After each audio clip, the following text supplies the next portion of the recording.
वकील बहू। जनक पेशे से एक बहुत अच्छी वकील थी, लेकिन कहते हैं ना, बहू कितनी भी बड़ी तोप क्यों ना हो, सास के सामने तो भीगी बिल्ली ही होती है। अरे जनक, क्या बात है? आज रोटी नहीं मिली अभी तक। ये तेरा कोर्ट नहीं है जो आज फैसला ना हुआ तो कल की तारीख मिल जाए। रोटी तो रोज वक्त में चाहिए। हाँ माँ जी, रोटी तो कब की बन गई। मैंने आपको कहा तो खाना खाने के लिए, आपने शायद सुना नहीं होगा। ओहो, जज नहीं हूं मैं तेरे कोर्ट की, सास हूं सास। कोई दलील फालतू की मत देना यहाँ। बहुत जानती हूँ मैं इन वकीलों को। अपनी बात ऊपर रखने के लिए झूठ बोलने में जरा भी नहीं सोचते। तभी वहां जनक के ससुर आ जाते हैं। अरे भाग्यवान, क्यों बेचारे के काम को कोसती रहती है हमेशा। मैं भी तो था वहां जब ये आई थी तुझे रोटी खाने को बुलाने के लिए। सास को तो अब गुस्सा आ जाता है कि कैसे किसी ने बहू की साइड ले ली। अरे वाह जी वाह, वो तो मैं जानती थी कि कोई ना कोई गवाह तो ये पेश कर ही देगी। पर मैं तो अब सीधा खाना खाकर सोने जाऊंगी। मुझे आदत नहीं है किसी से बहसा बहसी करने की। पता नहीं कैसे ये वकील इतना दिमाग लगाकर खुद तो झूठ बोलते ही हैं, साथ में झूठे गवाह भी ले आते हैं। जनक को सास के ताने सुनने की अब आदत सी पड़ जाती है। एक दिन जनक वकील की ड्रेस पर काला कोट पहनकर कोर्ट के लिए निकल ही रही होती है कि अरे कहाँ चली काला कौवा बनकर? टोक दिया ना। अब कोर्ट तो वकील वाली ड्रेस पहनकर ही जाऊंगी ना। वाह भाई वाह, दामिनी तो मैंने भी देखी है। सन्नी पाजी ने ऐसा ही कोट पहना था और कहा था कि तारीख पर तारीख, तारीख पर तारीख। मतलब कि कोई बात करनी है तो बोलिए, वरना वक्त नहीं है मेरे पास खराब करने के लिए। अरे पता नहीं तुझ में क्या देखा मेरे बेटे ने, सारा दिन वकीलों वाली बहस करती है, भोली भाली सास के साथ। अच्छा सुन, जो इतनी बहस मेरे आगे करती है ना, जरा अपने बॉस से कर ले, जो 1 साल भी ना हुए तेरी शादी को और काले कपड़े पहना दिए। अंदर जा और लाल कोट पहन कर आ, पता तो चले कि नई नवेली शादी हुई है। अरे माँ जी, कोर्ट में मेरा बॉस क्या करेगा, ये तो पूरे देश की ड्रेस है वकीलों के लिए। लेकिन सास तो ठहरी सास। अच्छा, तो कोई जरूरत नहीं है 2-4 साल कोर्ट जाने की। शादी थोड़ी पुरानी हो जाए तब इजाजत दे दूंगी मैं तुझे काले कपड़े पहनने की। अब क्या था, मन मारकर जनक को लाल रंग का कोट पहनकर कोर्ट जाना पड़ता है।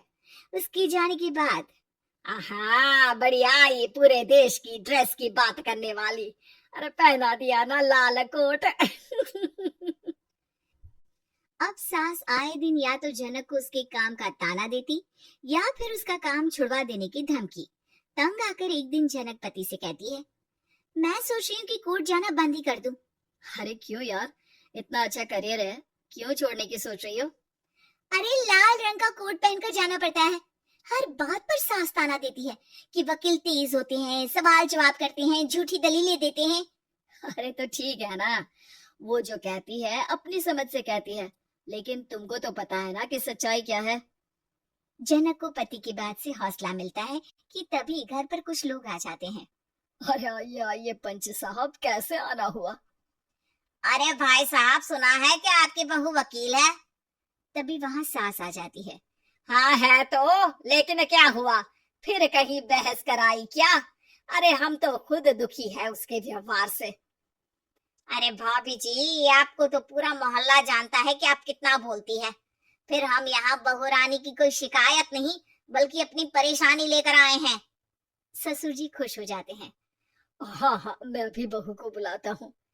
जनक वहां आती है, सबको नमस्ते करके बैठ जाती है। बहू रानी, हमारे गांव में बड़ी मुसीबत आ गई है। अब तो पूरे गांव की जिम्मेदारी मानो तुम्हारे कंधों पर है।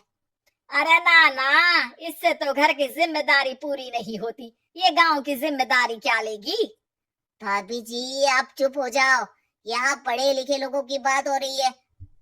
आप जाओ, जरा रसोई से सबके लिए चाय लेकर आओ। मैं कॉफी लूंगी। हाँ हाँ, वकील साहिबा के लिए कॉफी। सास सर पैर सब पटक कर वहां से निकल जाती है।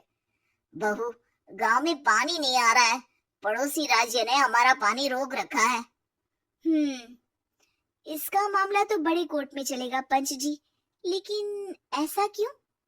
वो राज्य हम लोगों से पानी के पैसे मांग रहा है। अब आधे गांव में पानी की सप्लाई खत्म हो गई है बहुरानी। अच्छा पंच साहब, बात गांव की है तो मैं जरूर केस लड़ूंगी। यहाँ एक बार फिर सास की एंट्री हो जाती है।